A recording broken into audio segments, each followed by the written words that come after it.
그래서 오늘 본문에 보시면 기드온, 바락, 삼손, 입다, 다윗 및 사무엘과 선지자들을 언급하면서 이 믿음의 특징이 뭔가 하는 것들을 이야기합니다.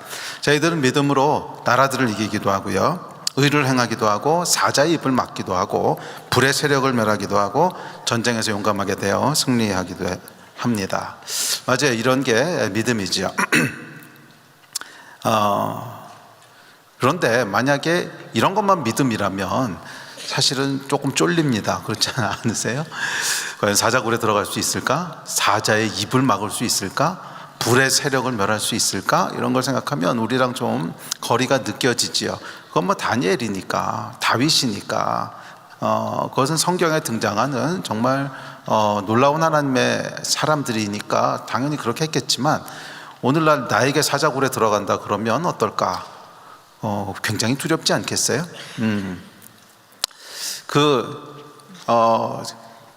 제가 일전에 히브리서 강해를 쭉 저희 교회에서 했었는데 11장을 강해하면서 이제 이런 내용들을 하나씩 살펴봤습니다. 불의 세력을 멸하는 믿음은 어떤 믿음인가? 한 주. 그 다음에 사자의 입을 막는 믿음에 대해서 또 한 주, 나라들을 이기는 믿음에 대해서 한 주. 이렇게 하니까 은혜는 되는데요, 할수록 괴리감이 느껴지더라고요. 할수록 괴리감이 느껴지고, 그 사람들 믿음은 그런데 오늘 내 믿음은 뭔가. 그러다가 드디어 순서가 왔는데 감사하게도 맨 뒤에 보니까 연약함을 강하게 하는 믿음. 이게요, 마음에 확 꽂히더라고요. 그렇지. 만약에 사자의 입을 막고 불의 세력을 멸하는 것만 믿음이라면 우리는 믿음의 사람이라고 불릴 자격이 없을 거예요. 사자굴에 들어갈 만큼 용기 있는 사람도 아니고, 또 불의 세력을 멸할 만큼 능력이 있는 사람도 아니잖아요. 그런데 감사하게도 성경은 뭐라고 얘기하냐면 믿음은 연약함을 강하게 해준대요. 그러고 나서 히브리서 11장에 등장하는 인물들을 보니까 다들 연약함이 있었던 사람이라고 하는 것을 보게 됩니다. 다들 연약함이 있었던 사람이에요. 다윗, 그러면 완벽한 사람이라고 우리가 이미지를 갖고 있지만 실제 성경이 고발하고 있는 다윗의 모습을 보면 완벽하지 않습니다. 그는 정욕을 스스로 제어하지도 못했고요, 또 그것 때문에 가장 충성된 그 부하를 죽이기까지 합니다. 실수가 참 많았던 사람이죠. 삼손은요, 연약함이 너무 많아서 언급하기도 힘듭니다. 도대체 잘하는 것보다 못하는 게 훨씬 많았죠. 그게 삼손이었고, 기드온도 마찬가지고, 입다도 마찬가지고. 입다는 어땠죠? 입다는 그 인신 제사를 서원하잖아요. 누가 시킨 것도 아닌데. 그런 보면 전부 다 연약함이 있었던 사람들이라는 거예요. 그리고 우리도 역시 그렇지요. 우리도 완벽한 사람이 아니고 당연히 연약함이 있는 사람입니다. 그런데 그들이 믿음의 사람으로 불렸던 것은 뭐냐 하면, 그 연약함에도 불구하고 믿음으로 살아갔을 때 그 믿음이 우리의 연약함을 강하게 해줬다는 거예요. 처음부터 강했던 건 아니었어요. 그러나 작은 믿음으로 한 걸음, 또 한 걸음, 또 한 걸음 그렇게 걸어갔을 때 그 믿음이 우리를 강하게 해줬다고 하는 것을 증언하고 있습니다. 2부 예배 때 제가 그 기드온에 대해서 이제 살펴봤는데, 3부 예배 때는 입다에 대해서 살펴볼 텐데, 기드온도 연약함이 참 많았던 사람이죠. 이 사람은 아주 소심한 사람이었고요, 큰 용사여 하나님이 이렇게 부르시지만 스스로는 자기를 우리 아비 집에서도 가장 작은 사람이고 므낫세 집회 중에서도 가장 작은 자고, 스스로에 대한 확신이 거의 없었던 사람이었어요. 그러나 그가 믿음으로 순종했을 때 작은 것 순종하고 또 순종하고 또 순종하고 했을 때 결국 마지막에는 믿음의 사람으로 불리게 되는, 이것이 우리에게 역사하신 하나님의 믿음인 줄 믿습니다. 그래서 믿음에서 중요한 것은 스몰 스텝이에요. 처음부터 큰 거 한 방을 노리지 마세요. 믿음은 로또 맞는 게 아닙니다. 로또 맞는 게 아닌 것이, 우리가 지금은 이렇게 개판으로 살아도, 죄송합니다, 여러분 얘기가 아니고 제 얘기인데, 지금 개판으로 살아도 언젠가 한 번 하나님을 감동시킬 거야, 이런 기적은 안 일어난다는 거예요. 스몰 스텝이 있습니다. 스몰 스텝이. 그래서 매일매일 작은 거 하나 순종하고 또 하나 순종하고 또 하나 순종하고, 그렇게 했을 때 그 작은 스텝 하나하나가 우리의 믿음을 더 강하게 해서 그 다음 스텝의 믿음을 발휘할 수 있게 하고, 거기서 또 순종하면 그 믿음이 또 우리를 강하게 해서 그 다음 스텝의 믿음을 발휘할 수 있게 하고, 믿음은 우리의 연약함을 강하게 하는 거예요. 사무엘은 안전하지 않았습니까? 아니요, 사무엘도 약점이 있었습니다. 사무엘의 약점은 뭐였냐면 아들들이었죠. 그 아들들에 대해서 성경은 이렇게 기록합니다. 사무엘상 노안이 와서 안 보여. 8장 1절 8장 1절에 보면 이렇게 얘기합니다. 시작. 사무엘이 늙음에 그의 아들들을 이스라엘 사사로 삼으니 그의 아들들이 자기 아버지의 행위를 따르지 아니하고 이익을 따라 뇌물을 받고 판결을 굽게 하니라. 예, 사무엘은요 아들 자녀 문제가 있었습니다. 사실은 자녀들의 믿음의 길을 떠나면 그것처럼 고통스러운 건 없잖아요. 그런데 사무엘에게는 이런 연약함이 있었어요. 그래서 이 관점을 가지고 믿음의 장에 등장하는 많은 믿음의 사람들, 아브라함부터 시작해서 쭉 나오는 믿음의 사람들의 이야기를 보니까 성경은 참 냉혹합니다. 이들의 믿음뿐만이 아니라 이들의 실수까지도 아주 이렇게 봐주지 않고 다 기록하고 있어요. 우리가 완벽하기 때문에 하나님의 사람이 아닙니다.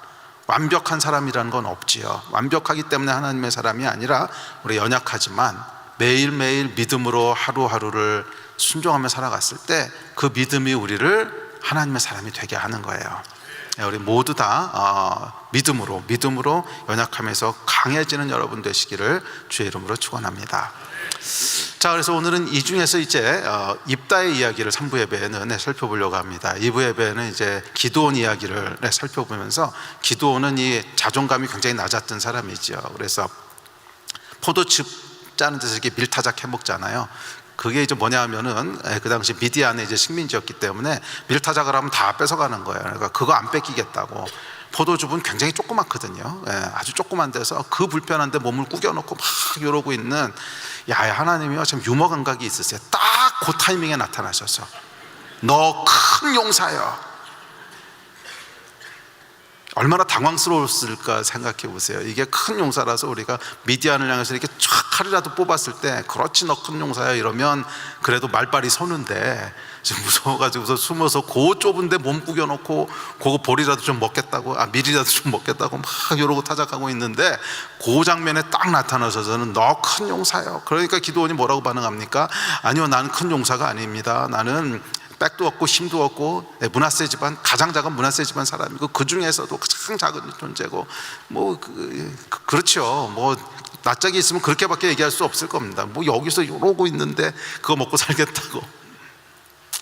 그런데 그래서 기드온의 이야기는 이 두 개의 정체성, 큰 용사라고 하는 정체성과 가장 작은 자라고 하는 정체성이 부딪히는 이야기로 시작하고, 거기서부터 어떻게 하나님께서 기드온을 큰 용사로 만드시는가 하는 믿음에 대한 얘기입니다. 궁금하시면 인터넷으로 나중에 들으십시오.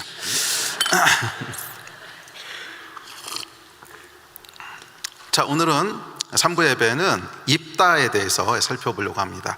이 입다는 기드온과는 정반대편의 연약함을 가지고 있었던 사람이에요. 그러니까 기드온이 자존감이 굉장히 낮았던 사람이고, 그랬다면 입다는 이제 반대편에 있는 연약함을 가지고 있었는데, 그건 뭐냐면 근자감, 근거 없는 자신감. 이걸 요즘 근자감이라고 그러거든요. MZ세대들은. 젠지 세대들은 근자감이라고 하는데, 근거 없는 자신감이 충만했던 자과잉적인 인물입니다. 자, 하나님께서 요구하시지도 않았는데 인신 제사를 서원하고 이로 인해서 딸을 잃습니다. 입다의 연약함에 대해서 이제 살펴보려고 하는데, 아마 이 중에도 이제 입다 스타일들이 있으실 것이고 기드온 스타일들이 있으실 거예요. 그래서 기드온 스타일은 뭐냐 하면 나는 못해, 나는 아니야 하는 이 열등감에 그것 때문에 믿음의 삶을 살지 못하는 사람이 있는가 하면, 또 반대편 사람들이 있어요. 자아가 너무 충만합니다. 나는 할 수 있어 하는 이 생각이 너무 충만해서 어떻게 보면 그게 이제 연약함으로 작동하는 사람이 있죠. 자, 3부 예배는 이 두 번째 종류의 연약함, 입다의 연약함에 대해서 함께 살펴보려고 합니다. 자, 입다는 어떤 사람이었을까요? 성경은 입다에 대해서 이렇게 얘기합니다. 첫째, 입다는 큰 용사였습니다. 그러니까 입다는 하나님이 인정해 주시기 전에도 이미 큰 용사였어요. 우리 다시 한번 읽어봅시다. 사사기 1장 1절입니다. 시작. 길르앗 사람 입다는 큰 용사였으니 기생이 길르앗에게서 낳은 아들이었고 길르앗의 아내도 그의 아들들을 낳았더라. 그 아내의 자람에 입다를 쫓아내며 그에게 이르되 너는 다른 여인의 자식이니 우리 아버지의 집에서 기업을 잊지 못하리라 한지라. 이에 입다가 그의 형제들을 피하여 돕 땅에 거주하며 잡류가 그에게 모여와서 그와 함께 출입하였더라.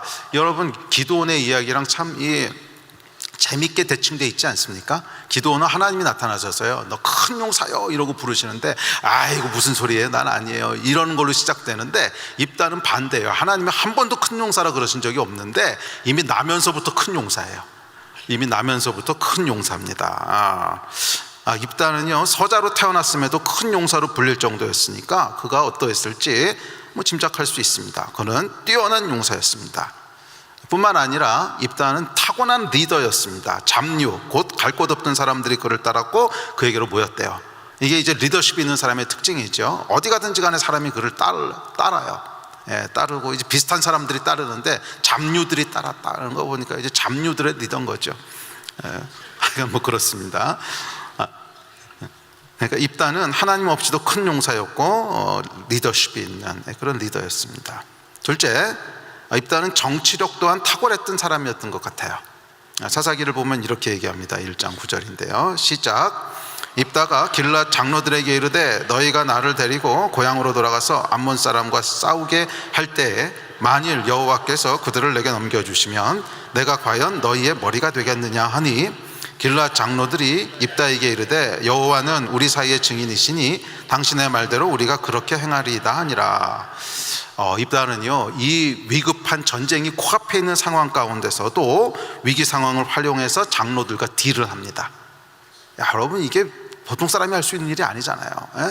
지금 막 전쟁이 벌어져가지고 민족이 죽느냐 사느냐 하니까 이제 찾아와서 좀 싸워달라고 부탁을 하는데, 그러면요, 이 정치력이 없는 사람은 일단 싸웁니다. 일단 싸우고 나서 지면 죽는 거고 이겨도 별로 얻는 게 없죠. 그런데 입다는 뛰어난 정치적인 그 촉이 있는 사람이에요. 그래서 전쟁하기 전에 딜을 합니다. 만약 내가 암몬과 싸워서 이기면 내가 너희의 우두머리가 되겠느냐. 그래서 결국엔 입다가 우두머리가 되잖아요. 입다의 탁월한 정치력을 볼 수 있습니다. 그리고 이어지는 12절부터 보면 즉시 사신을 암몬 왕에게 보내서 암몬을 압박합니다. 12절 같이 볼까요? 시작. 입다가 암몬 자손의 사자들을 보내 이르되 내가 나와 무슨 상관이 있기에 내 땅을 치러 내게 왔느냐 하니, 입다는요, 담대하고 결단력이 있었어요. 딱 딜이 끝나니까 잠시도 여유를 두지 않고 바로 이제 사신을 보냅니다. 그러니까 입다는 어떤 사람이냐면 어떻게 전쟁을 해야 되는지는 아는 사람이에요. 어떻게 전쟁을 해야 되는지를 아는 사람이었습니다. 자, 그러나 이런 인간적인 입다의 능력들은 맞아요. 입다는 굉장히 능력이 있는 사람이에요, 세상적으로. 그래서 아마 오늘날 입다가 태어났다면 많은 것을 성취했을 거예요.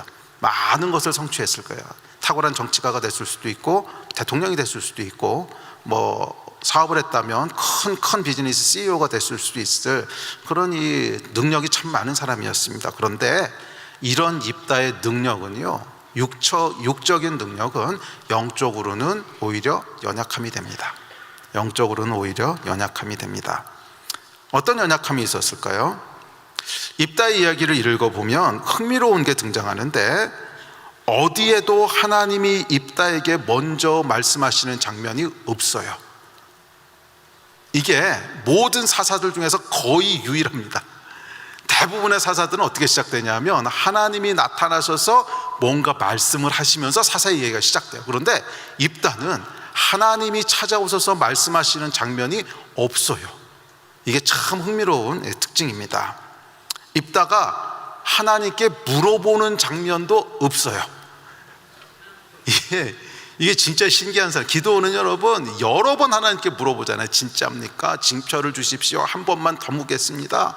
끊임없이 물어보는데, 입다는 여러분 쭉 사사기 읽어보세요. 하나님께 물어보는 장면이요, 하나도 없습니다.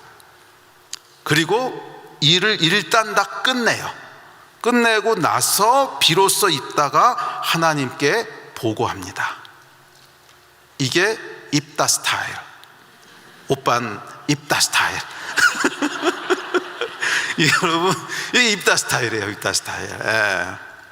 다음 절에 보면 이렇게 얘기합니다. 사사기 시작. 이에 입다가 길앗 장로들과 함께 가니 백성이 그를 자기들의 머리와 장관을 삼은지라. 입다가 미스바에서 자기의 말을 다 여호와 앞에 아뢰니라. 보세요, 입다가 원했던 거 다 끝났어요. 전쟁도 이겼고 우두머리도 됐어요. 그러고 나니까 그 다음에 뭐래요? 다 여호와께 아뢰니라. 그러니까 끝나고 나서 사후 보고서 올리는 거지. 하나님이 먼저 말씀하시는 장면도 안 나오고 물어보는 장면도 안 나와요. 뭐 우연히 그랬는지 모르겠는데 하여간 신기해요. 사사기를 읽다 보면 이런 사사는 입다밖에 없어요. 자, 하나님께서 길르앗의 머리가 되라 말씀하시는 장면도 안 나오고요. 장로들이 왔을 때 어떻게 할지 하나님께 물었다 이런 기록도 없어요. 그러니까 장로들이 찾아오면 기도하면서 물어봐야 될 거 아니에요. 하나님, 장로들이 찾아옵니다. 뭐라 그럴까요? 이런 장면도 등장하지 않습니다. 입다의 특징은요, 일단 저질러입니다.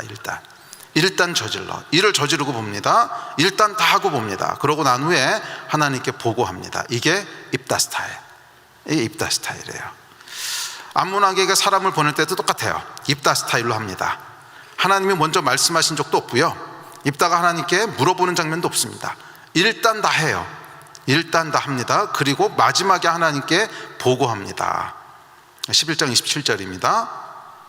시작.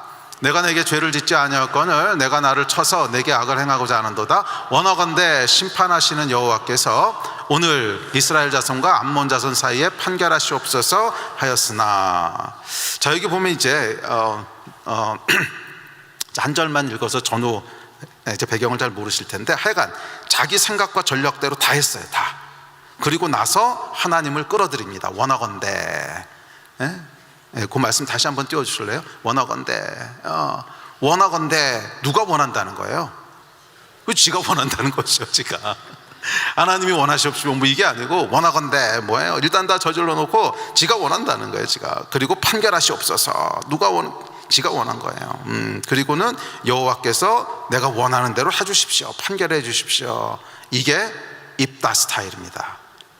오빤 입다 스타일. 참 우리랑 비슷하지 않습니까? 이 사실은요, 제가 제일 좋아하는 인물이 다니엘이긴 한데, 다니엘서를 읽다 보면 조금 좌절감을 느끼기는 해요. 어디 흠잡을 데가 없잖아요. 흠잡을 데가. 오직 흠잡을 데가 없었으면 그 원수들이 기도 못하게 하는 법을 만들었겠어요. 정말 흠잡을 데가 없는 사람인데, 입다는 보면 참 이렇게 공감이 됩니다. 우리랑 너무 비슷해요. 우리는 거의 대부분은 입다 스타일이에요. 일단 해놓고요, 그 다음에 하나님을 끌어들입니다. 일단 다 저질러 놓은 다음에 주여 원하건대 판결하여 주시옵소서. 도대체 누가 원한다는 거예요? 지가 원한다는 거지. 내가 원합니다 하나님, 이렇게 좀 해주십시오. 이게 사실은 뭐 우리들이 많이 가지게 되는 어떤 신앙의 스타일 아닐까요? 여러분 어떠세요? 뭐 저도 사실 입다 스타일로 행할 때가 너무 많은 거예요. 보면은 일단 다 해놨어. 뭐 죄 지은 건 아니지만 일단 다 해놓고 나서 생각해 보니까 기도 안 했네, 이런 생각이 드는 거죠. 이런 것이 이제 입다 스타일입니다. 우리랑 비슷하죠. 일단 저지르고 일단 해요. 그리고 나서 하나님을 끌어들입니다. 원하건대 내가 원하는 대로 해달라고 기도합니다. 기드온에게 육적인 연약함이 있었다면 입다에게는 영적인 연약함이 있었습니다. 하나님보다 앞서가는 연약함. 이런 입다 스타일의 결국 하이라이트, 클라이막스가 뭐예요? 딸을 인신제사로 드리는 거죠. 이게 이제 입다 스타일의 클라이막스고 결과입니다. 인신제사를 서원합니다. 근데 여러분, 성경을 보면요, 이 입다 이야기 읽다 보면 인신제사 부분에서 좀 의아하지요. 아니, 사사인데 왜 이런 일을 하지? 성경 잘 읽어보시죠. 하나님께서 한 번도 인신제사 드리라고 말씀하신 적 없어요. 입다 스타일로 그냥 저지른 거지. 그 주변에 보니까 그 가나안 땅에 살던 수많은 사람들이 다 이렇게 한단 말이에요. 인신제사를 드리고 하니까 그냥 익숙해진 거예요. 그래서 하나님 앞에서도 자기 스타일대로, 하나님 전쟁에서 이기게 해주시면 내가 하나님 은혜 갚습니다. 어떻게? 세상에서 그냥 하는 대로, 세상에서 하는 대로 처음 나오는 사람 제사 드리겠습니다. 하나님께서 요구하신 적도 없고 하나님께 물어본 적도 없습니다. 그냥 입다가 하나님을 위한답시고 자기 생각과 열정으로 헌신한 거죠. 성경은 이렇게 얘기합니다. 다음 절 시작. 그가 여호와께 서원하여 이르되 주께서 과연 암몬 자손을 내 손에 넘겨주시면 내가 암몬 자손에게서 평안히 돌아올 때에 누구든지 내 집 문에서 나와서 나를 영접하는 그는 여호와께 돌릴 것이니 내가 그를 번제물로 드리겠나이다 하니라. 보세요 여러분, 번제물 드리겠다고 누가 먼저 제안한 거예요? 입다가 한 거예요. 입다 스타일. 말씀하신 적 없어요. 이는 입다의 신앙 여정의 최악의 흑역사였죠. 그래서 결국 사랑하는 딸을 잃게 되는 흑역사가 일어납니다. 입다는 늘 하나님보다 앞서가요. 이게 입다의 연약함이었습니다. 자기 생각과 열정으로 다 해놓고 그리고 나서 하나님을 찾습니다. 자기 확신이 너무 크고요, 열정이 넘칩니다. 자아과잉. 그래서 입다를 묘사하는 한 단어가 있다면 자아가 너무 강해요. 자아가 너무 충만합니다. 자아과잉입니다. 기드온의 연약함이 자아 결핍이었다면 입다는 정반대의 연약함, 자기 확신이 너무 커요. 그게 연약함이었습니다. 그런데 정말 놀라운 건 뭐냐 하면 이런 입다의 연약함에도 불구하고 하나님이 입다와 함께 하셨다는 거예요. 다음 절 보면 이렇게 얘기합니다. 29절 시작. 이에 여호와의 영이 입다에게 임하시니, 입다가 길르앗과 므낫세를 지나서 길르앗의 미스바에 이르고 암몬 자손에게로 나아갈 때에 이에 여호와의 영이 입다에게 임하셨다는 거예요. 이게 여러분 참 신비한 거예요. 신비해요. 참 미스테리합니다. 사실은 인신제사는 하나님이 가장 싫어하시는 거잖아요. 그래서 가나안을 멸하시는데 입다가 인신제사를 서원한 사람이란 말이에요. 이거는 그냥 연약함 정도가 아니고 치명적입니다. 사실 하나님의 사람으로 쓰임받기에는 정말 치명적인 연약함인데, 그런데 미스테리한 일이 뭐냐 하면 여호와의 영이 입다에게 임하셨다는 거예요. 와, 참 놀라운 구절입니다. 이런 입다의 황당한 입다 스타일에도 불구하고 여호와의 영이 그와 함께 하셨다는 것입니다. 자, 그렇다면 도대체 왜 하나님께서 입다에게 그 영을 부으셨을까? 입다의 믿음은 도대체 뭘까? 이런 모든 연약함에도 불구하고 하나님께서 입다와 함께 하셨던 이유는 무엇일까? 히브리서는 그것을 믿음이라고 얘기합니다. 입다는 연약함에도 불구하고 믿음이 있었다는 거예요. 이 믿음 때문에 여호와께서 그 영을 부으셨다는 것입니다. 자, 그렇다면 입다의 믿음의 특징은 도대체 뭘까? 한 두어 가지를 살펴보면서 저와 여러분 가운데도 이 믿음이 있기를 주의 이름으로 축복합니다. 자, 입다의 믿음의 특징은요, 한마디로 정리를 하면 하나님을 향한 열정입니다. 여하튼 입다는요, 많은 연약함이 있고 하나님보다 앞서가고 어쩌고 저쩌고 해도 하나님께 드리고 싶어 했어요. 인신제사를 드린다는 게 뭐예요? 그건 분명히 잘못된 거고 말도 안 되는 거지만 자기가 가장 사랑하는 딸조차도 하나님께 드리고 싶어 했다는 거예요. 하나님의 나라를 위해서 싸우고 싶어 했고요, 여하튼 입다는 하나님을 위해서 살고 싶어 합니다. 여하튼 입다는 하나님을 향한 열정이 있습니다. 하나님보다 앞서 나가는 연약함에도 불구하고 입다에게는 하나님을 향한 진심이 있어요. 그리고 하나님께서는 그 진심을 받으셨어요. 저는 이게 얼마나 감사한지 몰라요. 우리에게도 연약함이 있습니다. 아주 많습니다. 아주 많습니다. 그러나 이런 우리의 연약함에도 불구하고 하나님께서는 우리 안에 있는 진심을요 받으신다는 거예요. 받으신다는 거예요. 그것을 믿음으로 받아주신다는 거예요. 하나님을 향한 열정과 예배를 믿음으로 인정해 주신다는 거예요. 이게 얼마나 은혜인지. 맞아요, 우린 연약합니다. 하나님보다 앞서 나갈 때가 많고요, 뭐 저만 봐도 그렇습니다.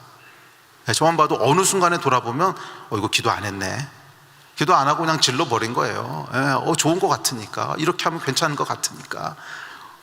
그러다 보면은 이게 하나님께 물어본 적도 없고 하나님께서 말씀하신 적도 없고 정말 입다 같아요. 어떨 때 보면 정말 입다 같아요. 그럴 때가 더 많아요. 그럼에도 불구하고 하나님께서 우리의 믿음을 받아주시는 이유는 뭐냐 하면 우리 안에, 적어도 제 안에는요, 한 가지 진심은 있어요. 하나님께 좋은 거 드리고 싶은, 저는 딴 건 다 없어도 하나님께 좋은 거 드리고 싶은 마음은 있어요. 뭐 부족해요. 네, 어떨 땐 진짜 사고 칠 때도 있고, 가고 나서 돌아보면 아이고 이거 잘못했네 그럴 때도 있고, 그러다 보면 이제 사람들 상처 줄 때도 있고. 그래도 제 안에 있는 진심 하나는 뭐냐 하면 하나님께 좋은 거 드리고 싶어요. 나는 그냥 하나님 나라를 위해서라면 뭐든지 하고 싶어요. 그냥. 네, 어저께 금요일날 조지훈 목사님이 저한테 설교하시면서 고 목사님 찌르면 선교밖에 안 나온다고. 제가 선교에 미친 이유는요, 하나님이 좋아하시니까. 하나님이 좋아하시니까. 딴 건 모르겠어요. 딴 건 모르겠어요. 뭐 신학적으로 어떤 이슈가 있고 모르겠어요. 하지만 나는 하나님이 좋아하시니까. 저 연약하고요, 실수도 많고. 하지만 하나님 좋아하신다면 저는 그 다음엔 보이는 게 없어요. 그냥 하나님 좋아하신다면 그냥 하는 거야. 일단 입다 스타일이 수많은 연약함에도 불구하고 하나님께서 입다를 믿음의 영웅으로 부르신 이유는 전 이거 한 가지라고 믿습니다. 그냥 하나님을 위해서는 먼저 지르는 거예요. 계산도 하지 않고 생각도 하지 않고 일단 하나님께서 좋아하신다, 그럼 그냥 하는 거야. 이 마음, 참 부족한 사람이었는데도 불구하고 입다 안에 있는 이 마음을 하나님께서 기쁘게 받으신 거예요. 기쁘게 받으신 거예요.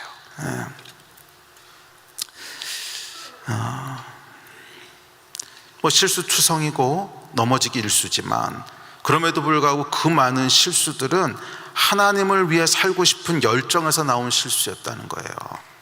뭐 자기 위해서 뭐 하고 싶었던 게 아니고 하나님을 위한 일을 하다 보니까 실수가 나온 거예요.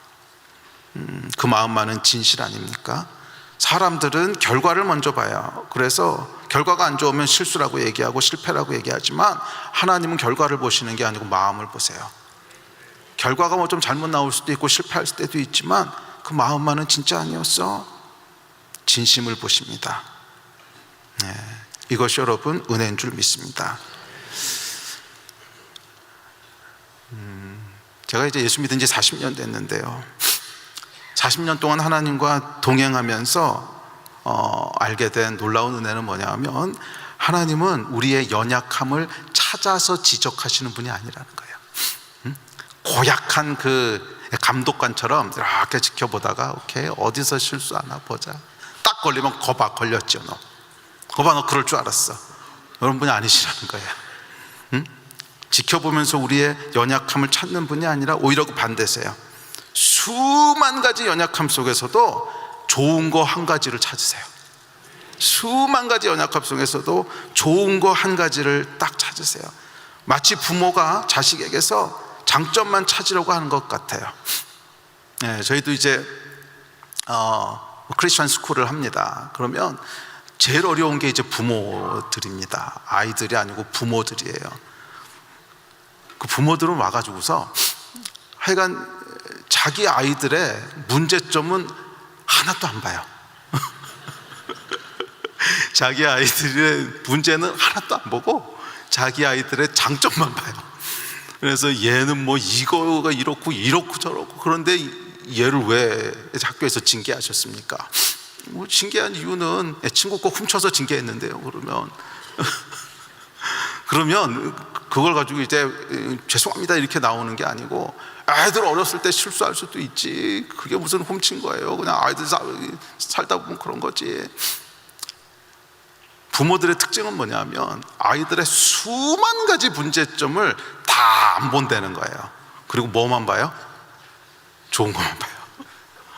그런데 참 놀랍게도 우리 하나님이 그러신 분이시더라고. 우리 하나님이 그러신 분이세요. 만약 하나님이 공의의 잣대를 가지고 우리를 보셨다면 우리는 다 끝났어요. 지옥 가고 끝났습니다. 이런 싸가지 없는 놈들 다 끝났어요. 그런데 하나님께서는 사랑의 눈이 머셨어요. 그래서 그 수만 가지 연약함이 있는데도 그건 그냥 못 봐. 입다 스타일 이거 못 봐. 그리고 하나만 보는 거예요. 쟤는 그래도 진심이 있는 애야. 쟤는 나를 위해 싸우겠다고 나온 애야. 이것만 보시는 거예요. 그래서 어떻게 보면 여러분, 이게 우리가 하나님을 믿는 게 아니고 하나님이 우리를 믿어주시는 것 같아요. 믿음의 진짜 신비는 우리가 하나님을 믿습니다 막 그러면서 가는 것 같지만, 진짜 본질은 뭐냐면 하나님이 우리를 믿어주시는 거예요. 아멘. 그 믿음으로 삽니다. 여러분의 그 한 가지는 뭡니까? 하나님께서 그래도 쟤는 그거 하나는 진짜야 라고 말씀하시는 그 한 가지가 있으십니까? 그게 여러분의 믿음인 거예요. 그게 여러분의 믿음인 거예요. 수만 가지 연약함, 못하는 것들에 집중하지 마시고요, 하나님께서 기뻐하시고 인정하시는 그 한 가지에 집중해 보십시오. 좀 부족하고 어설퍼도 하나님께서 그것을 당신을 향한 사랑으로 받으십니다. 이것 하나, 그게 우리의 믿음인 거예요. 아멘. 코비드 때 저희가 예배를 잘 못 드렸죠. 저는 저희 교회에도 그 한 가지가 있다고 믿는데, 그게 이거였어요. 저희가 코비드 때 이제 모여서 예배를 못 드리지 않습니까? 그래서 인터넷으로 예배를 드렸어요. 그러니까 성도들이 너무너무 예배 드리고 싶은 거예요. 너무너무. 그래서 어느 날은 제가 교회 이제 예배 시간이었는데, 당연히 예배는 못 드리죠. 교회는 다 닫혀 있고. 근데 이렇게 교회를 가는데 성도들이요, 들어오지도 못하는 교회를 와가지고서 교회 벽을 붙잡고 울면서 기도하고 있는 거야. 예배 좀 드리게 해달라고. 저는 이것이 우리가 하나님께 드릴 수 있는 한 가지라고 믿습니다. 저희 교회는 요즘도요, 예배 시작 2시간 전에 와서 줄을 섭니다. 좁아요, 예배당이. 들어올 수가 없어요. 2시간 전에 와야만 들어올 수 있습니다. 매주 나와서요, 2시간 전에 나와서 줄을 섭니다. 그러면 추운 겨울에도 쫙 줄 서가지고서 교회 문 밖까지 쫙 서 있어요. 그럼 이제 1시간 전에 문을 열어요. 그럼 땡 하고 열면 이게 달리기를 합니다. 왜냐, 앞자리에 앉아야 되니까. 막 달려 올라가가지고서 이제 싸움이 납니다. 내가 먼저 맡았는데 그거 왜 네가 이러고 있냐고. 내가 여기 볼펜 먼저 놨잖아. 그러면 볼펜들은 안 돼. 그건 너무 작아. 그래서 여러분 웃으시겠지만 진짜로 제가 광고한 적이 있어요. 볼펜은 인정 안 해드립니다. 이거 광고한 적 있어요. 최소한 가방부터 인정해드립니다. 이거 광고했거든요. 진짜예요, 진짜. 저희가 하나님께 드릴 수 있는 한 가지 딱 꼽으라면, 저희는요, 하나님 예배하는 건 진심이에요. 2시간씩 줄을 서서라도 하나님 예배하고 싶고, 하나님 은혜 받고 싶고. 저희도 연약한 거 참 많습니다. 잘하는 것보다 잘못하는 게 훨씬 많고요, 문제도 많고요. 사람들 모이는데 왜 문제가 없겠어요? 쌈박질도 나고요, 볼펜 났다고 싸우고요. 어떻게 보면 미성숙한 거죠. 그거 뭐 볼펜 났다고 치고받고 지금 예배하러 나와서 싸우는 게 말이 됩니까? 그럼에도 불구하고 우리가 하나님을 향한, 하나님께서 기뻐하시는 한 가지가 있는데, 그건 뭐냐 하면 진심이 있는 거예요. 하나님, 정말 하나님 예배하고 싶습니다. 그리고 그것을 하나님께서 우리의 믿음으로 받아주시는 거예요. 아멘, 아멘. 여러분의 그 한 가지는 뭐예요? 하나님의 믿음으로 받아주시는 하나. 그 성경에 나오는 인물들을 보면, 제가 이제 히브리서를 이렇게 강해하면서 거기에 등장한 믿음의 사람들을 보니까 다 연약했던 사람들이에요. 뭐 바락, 삼손, 다윗, 사무엘 다 마찬가지입니다. 연약하고 실수가 많았어요. 바락의 연약함은 뭐냐 하면 현실주의자예요. 드보라가 안 가면 같이 안 가겠대요. 그게 무슨 말이었을 것 같으세요? 내가 가봐야 안 될 거라는 걸 안 거예요. 내가 간다고 해서 사람들이 움직여 주겠냐? 적어도 드보라 정도의 네임밸류가 있는 선지자가 가야 말발이 서지. 내가 간다고 누가 움직여 주냐? 아주 현실적인 사람입니다.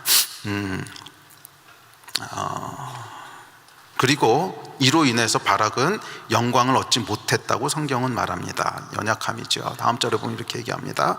시작. 바락이 그에게 이르되 만일 당신이 나와 함께 가면 내가 가려니와 만일 당신이 나와 함께 가지 아니하시면 나도 가지 아니하겠노라 하니 이르되 내가 반드시 너와 함께 가리라. 그러나 내가 이번에 가는 길에서는 영광을 얻지 못하리니 이는 여호와께서 시스라를 여인의 손에 파실 것임이라 하고 드보라가 일어나 바락과 함께 게데스로 가니라. 바락의 연약함이죠. 다윗의 연약함은 여러분 잘 아시죠? 밧세바와 우리아 사건에서 그는 정욕을 제어하지 못했습니다. 연약함이죠. 더군다나 사람들의 시선을 의지해서 하나님보다 사람들을 분마시키는 것을 먼저 하려고 합니다. 다윗은 연약한 존재입니다. 사무엘은요, 앞서 얘기했지만 자식 문제가 있었습니다. 사무엘도 연약한 존재입니다. 삼손은 말하려면은 턱이 아픕니다. 너무 연약함이 많았어요. 도대체 잘하는 게 뭔지 모르겠어요. 이방 여인과의 관계, 나시린의 서원을 깨고 충동적인 성격에 이르기까지 삼손은 열거하기 어려울 정도로 많은 연약함이 있어요. 그럼에도 성경은 이들을 모두 믿음의 영웅으로 기록하는데 그것은 이들이 완벽했기 때문이 아니라는 거예요. 성경이 이들을 믿음의 영웅으로 기록하는 이유는 이들에게는 모두 입다같이 하나님 앞에 하나님이 받으시는 한 가지가 있어요. 이게 비밀. 하나님이 받으시는 한 가지가 있어요. 바락, 맞아요. 바락은 현실주의자예요. 그럼에도 그는 끝까지 드보라의 곁을 지켰던 충성된 사람입니다. 현실주의이기는 하지만, 그래서 입다 같은 화끈한 헌신은 없지만 바락은 끝까지 자신의 자리를 떠나지 않고 지키는 끈질긴 충성이 있었어요. 바락은 여러분 주연은 아니었습니다. 드보라에게 가리워진 2인자였고, 그래서 전장에서도 적장 시스라를 잡는 영광은 놓칩니다. 바락은 철저하게 조연입니다. 평생 2인자였어요. 그러나 그는 화려하게 주목받지는 못하는 사람일지 모르겠지만 끝까지 하나님의 나라를 위해서 그 자리를 떠나지 않는, 마지막까지 그 자리를 지킬 줄 아는 충성이 있었어요. 그리고 하나님께서는 이거를 바락의 믿음으로 받으신 거예요. 그래서 바락을 뭐예요? 히브리서 그 위대한 11장의 믿음의 장에 당당하게 그 이름을 올리신 거예요. 아멘. 다윗은요, 다윗에게는 여러분 예배가 있습니다. 예배가 있어요. 딴 건 다 몰라도 다윗은 그냥 24시간 계속 하나님 예배하고 싶어 했어요.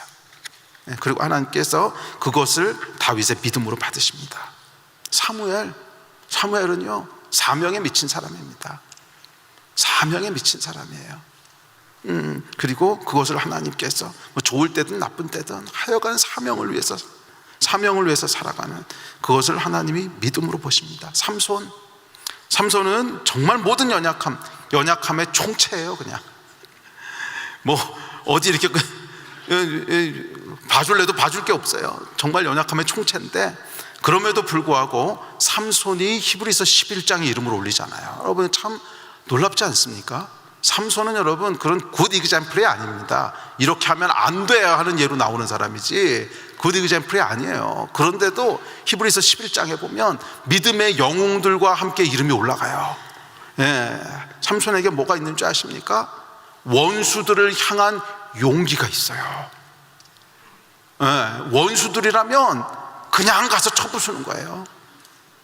원수들이라면 뼈다귀 하나 들고 가서 1000명을 때려잡는 거예요. 이걸 하나님께서 삼손의 믿음으로 보셨잖아요. 우리 하나님은 정말 이 부모 같아요. 부모. 자녀들의 수십 가지 문제에도 불구하고 그거 꼬집어 가지고서 나쁜 놈 회개해, 넌 안 돼 하시는 분이 아니라 하나만 잘하는 게 있어도 삼손 정말 개차반 같은 인생인데 그거 하나 잘하니까 삼손을 히브리서 11장에 그 이름을 띄우세요. 이 한 가지, 그것이 믿음입니다. 아멘. 이제 말씀을 마무리합시다. 우리 하나님은 완벽함을 요구하는 분이 아니세요. 우리가 완벽할 수 없는 거 아세요. 우리의 모든 연약함에도 불구하고 하나님을 향한 그 한 가지, 하나님을 향한 진심에서 우러나오는 그 한 가지를 받으시고 그것을 우리의 믿음으로 받으시는 분이십니다. 저에게는 그 한 가지가 있어요. 제가 유학생으로 있을 때였어요. 유학생으로 이제 사역을 하고 있었는데, 사역이 풀타임 사역은 아니었어요. 제가 이제 유학생 사역을 하고 있었는데, 한 번은 사역을 정말 다 말아먹은 적이 있어요. 사역을 정말 깨끗하게 말아드셨어요. 근데 왜 말아먹었나 보니까 제가 실수한 거예요. 제 태도가 이제 잘못돼 있었고, 하지 말아야 될 일들을 이제 했고, 그래서 그나마 이제 저희 소그룹에 모였던 사람들이 다 떠나고 아무도 안 남고, 그런데다가 이제 그 당시에 박사과정에 있었는데 연구하는 것도 말아먹었어요.